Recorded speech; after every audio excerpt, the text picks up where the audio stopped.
Despite having no involvement with the production of the original game F1 Boy, Sunsoft continued their shaky start to Game Boy publishing when porting this 1990 Japanese release to Europe and renaming it Sunsoft Grand Prix.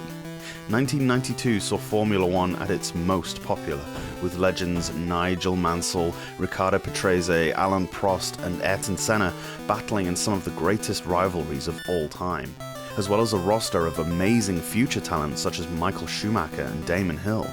So, why the hell not grab anything related to the sport and cash in, right? You're first greeted with a nice picture of your car and adulating supermodel fans blowing kisses and applauding for who I can only assume is meant to be F1 Boy, even though she's clearly a girl. You can pick between F3000, the slowest, F1 and Super. Pick a custom-length season of a single race, 4, 8 or 16 races, followed by your choice of track and how many laps, all the usual stuff. Afterwards you have a large list of engine and gearbox setups. The smaller engines are slower but easier to control, and vice versa. You can also choose manual transmission if you like that sort of thing. These cars are even quicker. Just find one you like and stick with it. The tracks don't vary a massive amount from each other, so don't worry too much. You'll notice straight away some strange design choices. While according to the minimap you're going round a circuit, the game itself looks like a point-to-point affair with the cars moving predominantly up the screen. This is disorientating to say the least if you're trying to follow the map. You really don't feel as though you're moving around a connected track at all. It reminds me of those old Tomy racing toys you have as a kid with the stationary car and rotating background. While the music is your pretty standard but decent racing background, Sunsoft Grand Prix really lacks any sort of in-race sound effects. On a console so graphically limited, the illusion of speed is often best created with a gradient of engine roar. But here, even when you use the turbo boost, the cars are silent. Remember the recent uproar when Formula One introduced the greener, quieter engines? The gammons of the world were mad because the cars didn't sound like racing cars anymore. Well, this is an extreme of that. Speaking of graphical limitations, this game copes pretty well.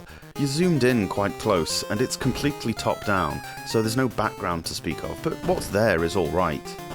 There's a fair bit of flicker when more than about 4 cars are on screen, due to the map overlay being drawn as sprites as well, but not much slowdown, and it doesn't hinder the gameplay.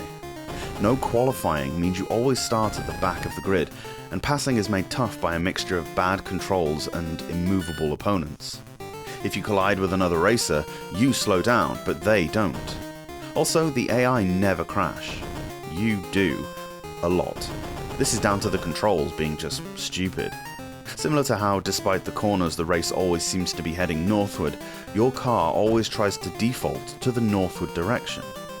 So turning left doesn't permanently orient your car leftward. As soon as you let go of left, the car tries to revert back to a vertical position. Why the developers chose to do this, I can't fathom, but there it is. On top of this, holding a direction turns your car until it's horizontally facing that way. This sucks because a lot of track sections are at 45 degrees, meaning you have to balance between holding and releasing the direction just to go in a straight line, causing you to weave about like you've been at the post-race Cordon Rouge. The opponents don't have this problem, of course. There are plenty of racing games on the Game Boy, including several Formula One style ones.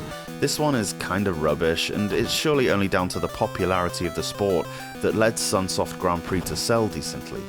It did alright, but is more of a Mark Blundell than a Nigel Mansell.